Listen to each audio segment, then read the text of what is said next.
Bon dia, amics de YouTube. L'episodi d'avui va sobre la segona jornada de ruta del viatge que vam fer pels Pirineus a començaments de setembre, Ares i jo. A l'episodi anterior vam acabar a Coll de Mentir, on ens vam aturar a dinar. Si voleu veure l'episodi anterior o tota la sèrie, podeu trobar l'enllaç a la pestanya que sortirà ara i també a la descripció del vídeo i al canal. Vam baixar de Coll de Mentir per la D44, la continuació de la carretera per la que havíem pujat abans de dinar. La carretera, com vam explicar a l'episodi anterior, tenia grava en algun tram. Eren les restes de les reparacions de l'asfalt sense escombrar. Primer la carretera trespassava el bosc, un bosc verd, pirinenc, amb unes falgueres gegants, que omplia d'alegria i pau. Però de seguit vam començar a baixar, i aquests boscos es van començar a transformar en prats. La carretera serpentejava, es recargolava sobre ella mateixa baixant cap a la vall, una vall que ens recompensava amb unes vistes impressionants. Ah, i una coseta, no s'oblideu clicar like al vídeo i subscriure's al canal i clicar la campaneta per rebre una notificació quan publiquem un altre vídeo. Com ja he dit en altres episodis, era el primer viatge que fèiem Ares i jo junts pels Pirineus. Portàvem les motos carregades, amb l'equipatge, el material d'acampada i les eines necessàries per si sortia algun imprevist.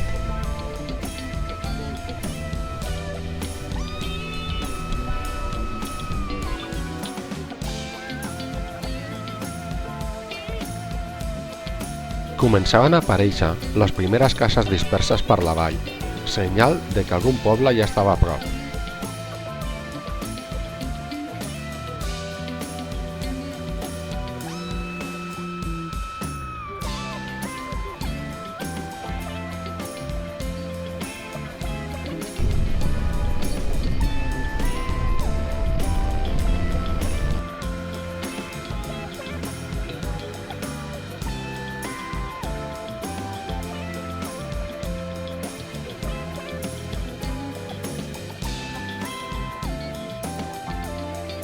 Ja ens trobàvem a mitja baixada i vam arribar al poble de Guer de Boig. Guer de Boig és una pedania de Boig, per el que vam passar a l'episodi anterior. Boig es troba a l'altre costat de Coll de Mentir.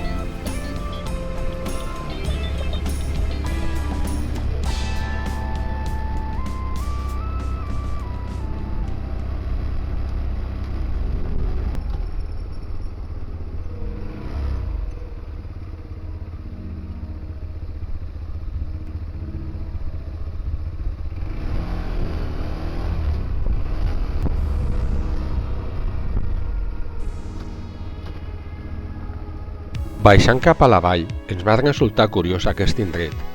Al tomb, tota la roca estava coberta de molsa i falgueres, i al costat del rierol, el camí d'una casa particular.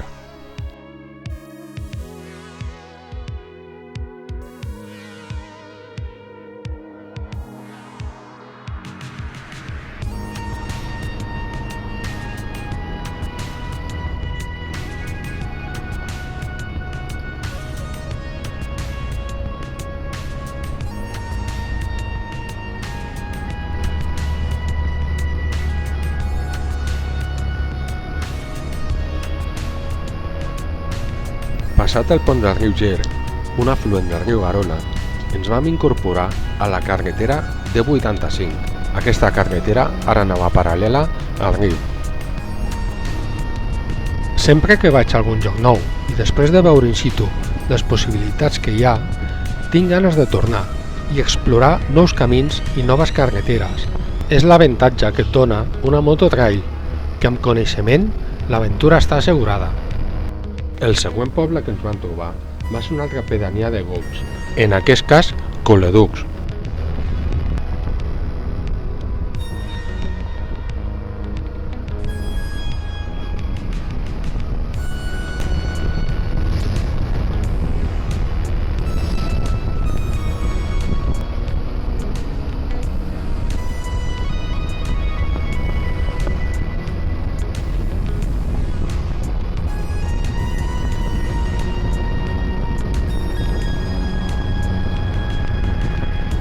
I ja vam arribar al fons de la vall i ens vam trobar una altra intersecció.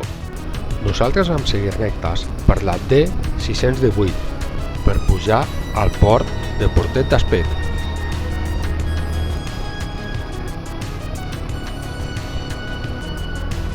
La pujada era molt suau i la carretera jugava banda i banda del rierol. Un bosc amb falgueres ens envoltava. Quan passàvem per allí, tenia una sensació molt agradable, d'un conte de fades, com si fóssim dos cavallers amb les seves muntures cavalcant cap al seu destí.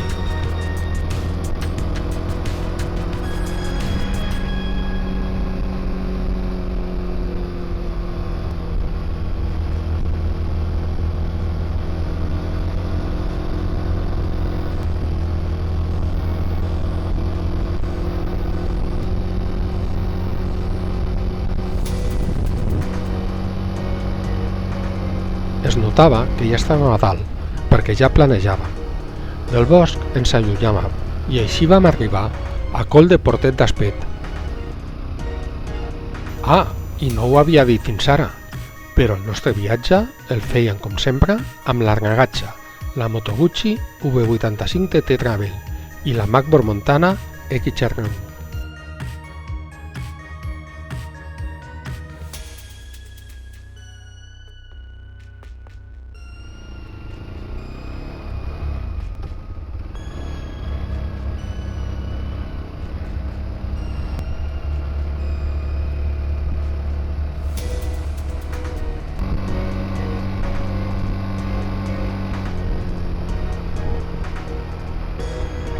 Ara a l'esquerra, fixeu-vos que passarem per una petita capella. Aquestes capelles les vaig veure a peu de carretera, el que antigament serien camins, gairebé per tots els pobles que van passar.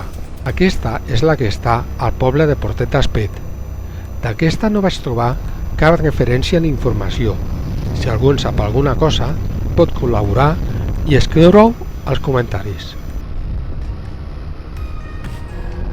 Portet d'Espet és un altre poble del departament de Naut a Garona.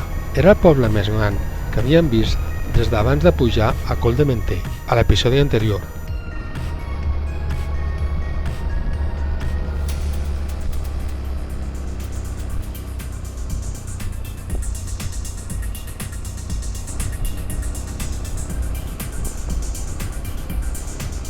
Ja estàvem a una altitud més baixa, a la vall, i la carretera planejava entre llargues rectes pels prats.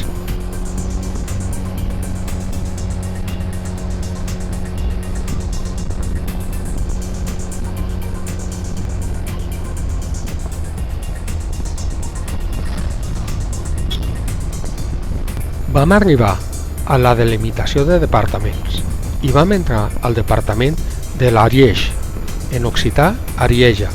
Si se'n recordeu dels comentaris que vaig fer a l'episodi 3 d'aquesta sèrie, us deixaré que penseu una mica en l'etimologia d'aquesta zona.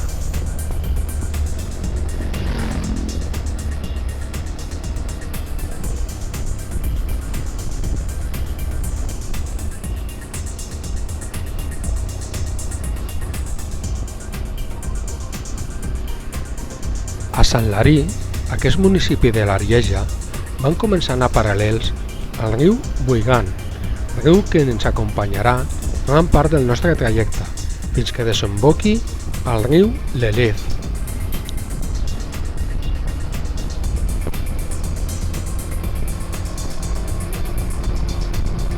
Van passar per diversos pobles, i perquè no s'allargui el vídeo, retallaré bastant. És una llàstima, perquè aquests pobles i aldees eren una passada.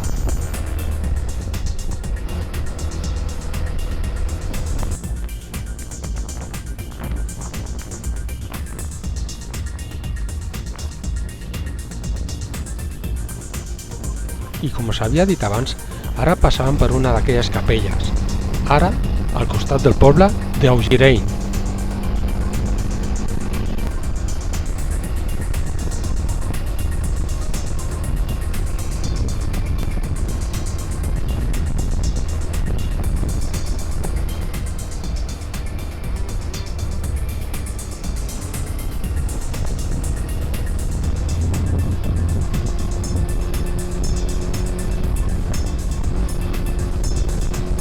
Com era diumenge tarda, tot estava tancat.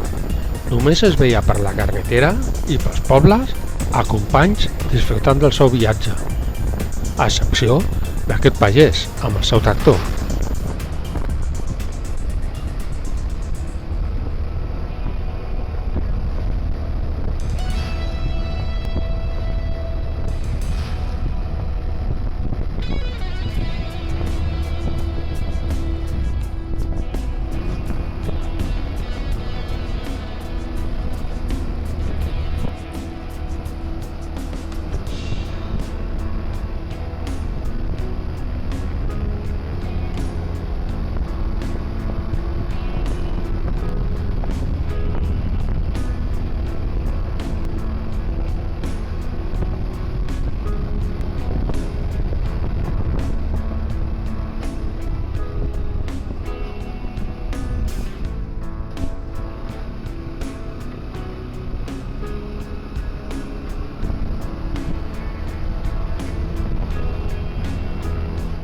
Quan estava fent l'edició d'aquest vídeo, vaig veure que és molt popular en el món del senderisme tots aquests pobles pel que estem passant.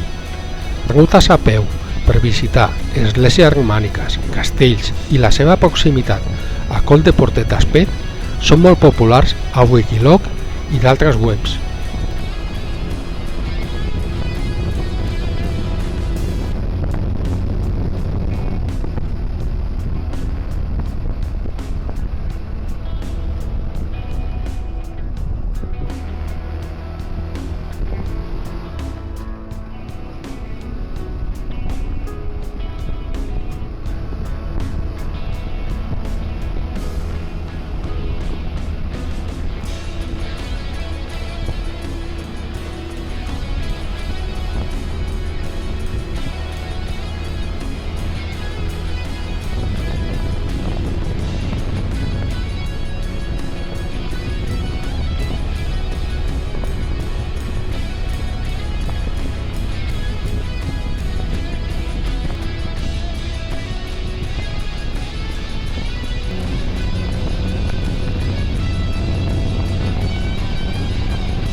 A Odresseny ens vam aturar per estirar les cames, al costat d'aquest prat de pastura, amb ovelles, un descans que vam aprofitar per comentar tot el que havíem vist fins al moment.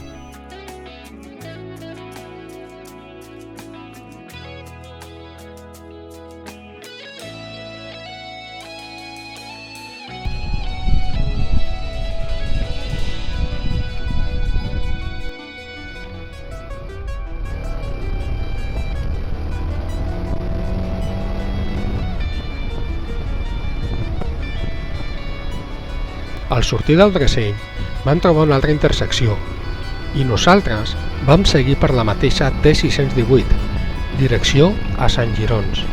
Aquest tram de carretera ja estava més transitat. Es notava que era una via de comunicació més important.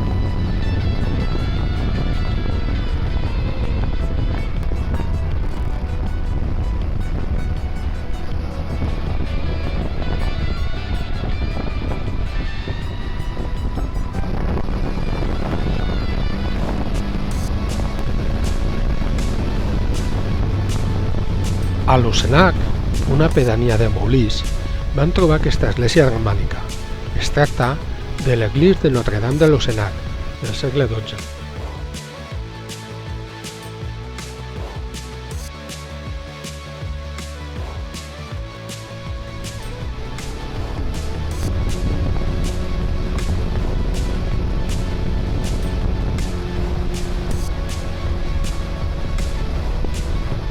Una cosa que s'ha de tenir en compte quan circules per aquests pobles dels Pirineus són aquests reductors de velocitat.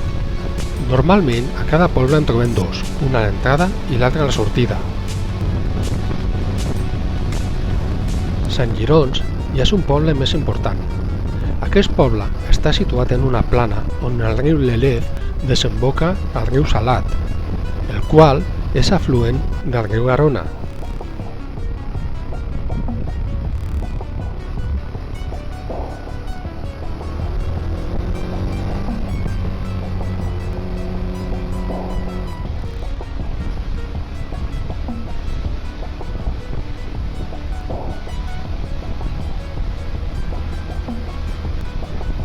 Sortint de Sant Girons, vam agafar la carretera D117. Aquesta va ser l'última carretera transitada de la jornada.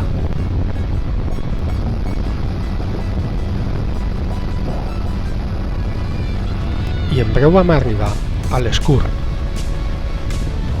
Allí ens vam desviar per la carretera D119 per afrontar l'últim tram de carretera abans del nostre destí.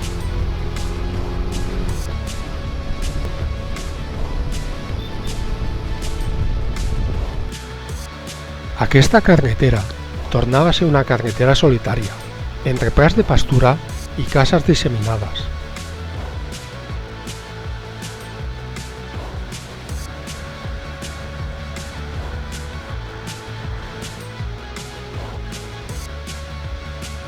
Totes les aldees que vam anar trobant a partir d'ara eren pedanies del municipi de Les Mas d'Asil.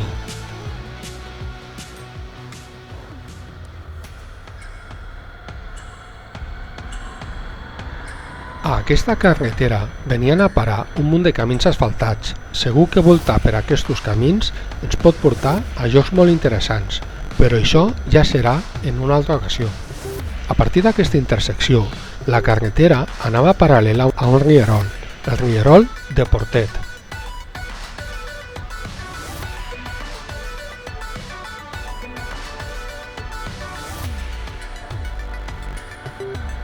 El rierol de Portet va desembocar un altre, i aquest es deia Pujol.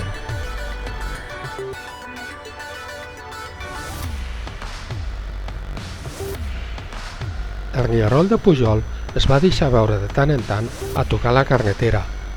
Nosaltres ja sabíem que estàvem molt a prop del nostre destí i una línia per la ruta aconseguida ens començava a envoltar.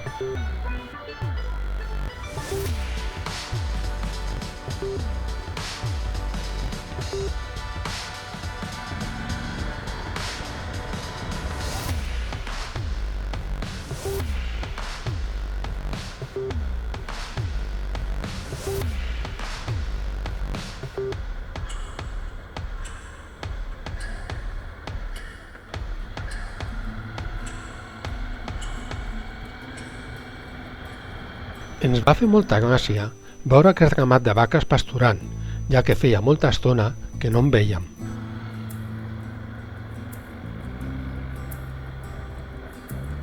Vam arribar a l'Esaret i passat aquest pont de pedra que traspassava el rierol de Pujol, el rierol va desembocar al riu Arise.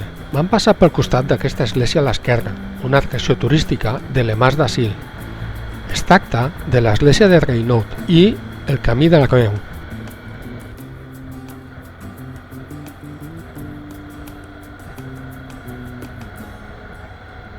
Ens va resultar molt curiós també aquest turó que hi ha davant a l'esquerra. A dalt hi havia una escultura, una estàtua religiosa.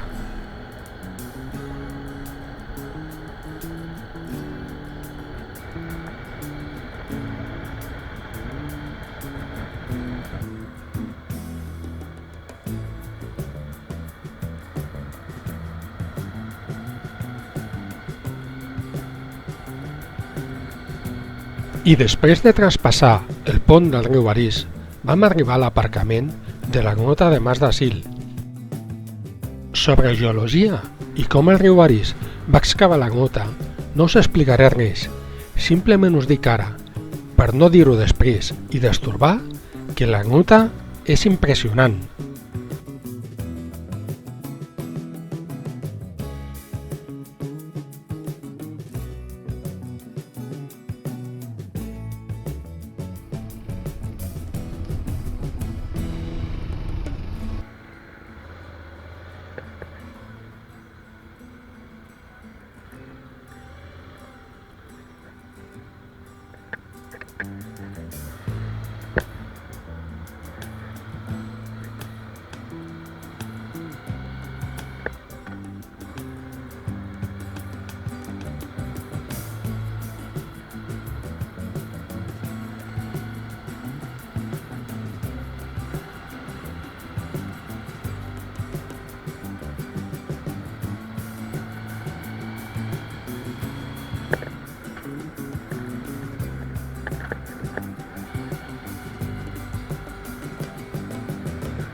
Ja us haureu fixat que a la ruta a banda de la carretera D119 també hi ha una passarel·la per vianants, a banda de que hi ha un jaciment paleolític, visitable amb l'entrada del Museu de l'Emàs d'Asil.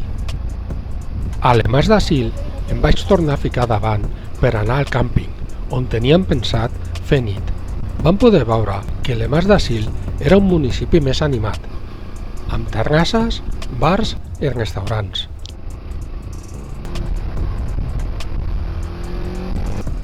Em va fer molta gràcia veure un Lada Niva, aparcat a la dreta.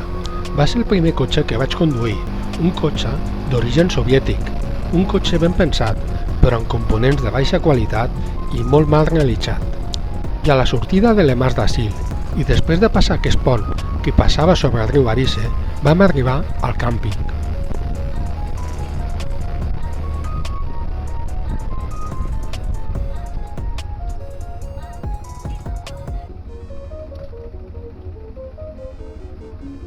Ens vam instal·lar i després vam visitar els voltants. El càmping estava molt bé i la fauna i la flora que vam veure al voltant del riu Aris, una meravella.